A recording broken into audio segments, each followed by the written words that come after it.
Satellite bureau chief حب علی مہر مجلس وحدت مسلمین پاکستان کے چیئرمین علامہ راجہ ناصر عباس جعفری کی اپیل پر پورے ملک کی طرح جیکب آباد میں بھی یوم قرآن منایا گیا۔ یوم عاشور کے موقع پر قرآن کریم سے عشق و محبت کا اظہار کرتے ہوئے اسلام دشمن قوتوں کی جانب سے توہین قرآن مجید کی شدید الفاظ میں مذمت کی گئی۔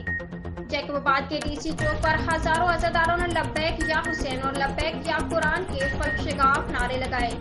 یوم عاشور کے مرکزی اجتماع سے خطاب کرتے ہوئے مجلس وحدت مسلمین پاکستان کے مرکزی سیکرٹری تنظیم علامہ مقصود علی ڈومسی نے کہا، امام حسین علیہ السلام وارث قرآن ہیں۔ جب یزید پلیت نے قرآن مجید اور وحی الہی کا انکار کیا تو کربلا والے محافظ قرآن بن کر میدان میں آئے اور آج کے حسینی گستاخ قرآن کریم کے مقابلے میں ڈٹ کر کھڑے ہیں۔